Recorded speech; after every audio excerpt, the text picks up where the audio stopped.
Students, we have done the vocabulary side of the exercise of chapter number 7. Now we are moving towards the grammatical portion of the exercise. Let's see what is question number A. Place the adverbs at appropriate positions. Students, हमें कुछ sentences के आखिर में adverbs दिए गए हैं और हमने उनको एग्जैक्ट पोजीशन में जहाँ पे उनकी पोजीशन बनती है हमने उनको प्लेस करना है. चलिए हम वन बाय वन सेंटेंस को देखते हैं. The first is she comes here. यहाँ पे हमारे पास ऑफन का वर्ड दिया गया है, तो ऑफन को हमने अप्रोप्रिएट प्लेस पे इस सेंटेंस में पुट करना है. तो सेंटेंस में स्टूडेंट हम लोग इस तरह पुट कर सकते हैं, शी oftenly come, या we can say she often come here. The next is he goes to Lahore.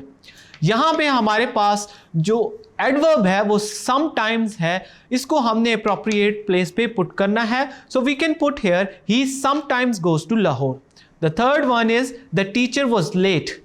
हमें जो एडवर्ब दिया गया है वो हार्डली एवर का दिया गया है और हमने इसको अपनी अप्रोप्रिएट पोजीशन पे प्लेस करना है. So we can put this adverb in this way, the teacher was hardly ever late. The fourth one is we are tired by the end of the day. इस sentence के आखिर में जो हमें adverb दिया गया है वो यूजुअली है, इट मीन्स के वो एडवर्ब ऑफ फ्रीक्वेंसी है और हमने इसको एग्जैक्ट प्लेस पे पुट करना है. So we can put this verb in this way that we are usually tired by the end of the day. Next is I have posted a letter to them. इसमें हमारे पास just का word जो है वो adverb दिया गया और हमने इस सेंटेंस में इसको अप्रोप्रिएट जगह पे प्लेस करना है.